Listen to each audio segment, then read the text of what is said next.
kununua na mimi bado sijaweza kununua. Hali ya sitafahamu na watu kutoweza kueleweka.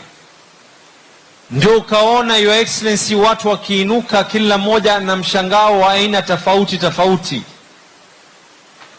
Lakini mimi nataka kuambia, nikachukua ahadi ya kwa sitozungumza kando na Suleiman peke yake.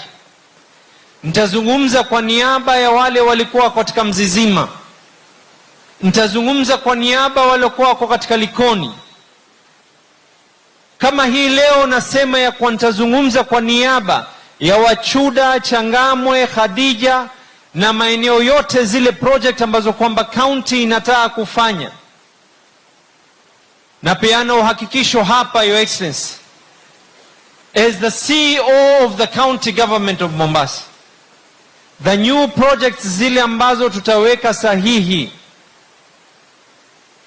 na hawa developers kuanzia Chuda na kwengine, Changamwe tayari tumeweka advertisement, tayari tuko katika hali ya pre-feasibility ile kufunga.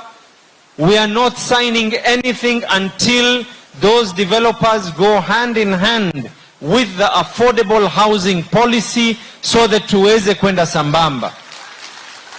Na mimi nina imani mkutano hatukufanya pamoja na Suleiman na PS wako Hinga mmoja. Tulifanya mkutano wa kwanza, wa pili, wa tatu. Na kila nikifanya yale mikutano hawa waungwana nilikuwa nikiwaambia. Lakini wakaona ya kwa pengine tunawauzia chakula kwa kuwasikizisha harufu peke yake na kuwaonesha picha katika mitandao. Nina imani leo wewe mwenyewe ndio utakayekuja na kusawazisha, kuwaambia ya kwa ile mulikuwa munaoneshwa ni kababu ni kababu, ile mulikuwa munaoneshwa na munasikizishwa harufu ni githeri ni githeri, ya kweli yote utaweza kuyaweka wazi wewe mwenyewe hapa. Na hii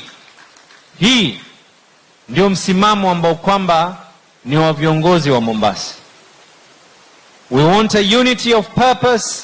Tunataka tuzungumze maendeleo kwa watu wetu. And I give this assurance.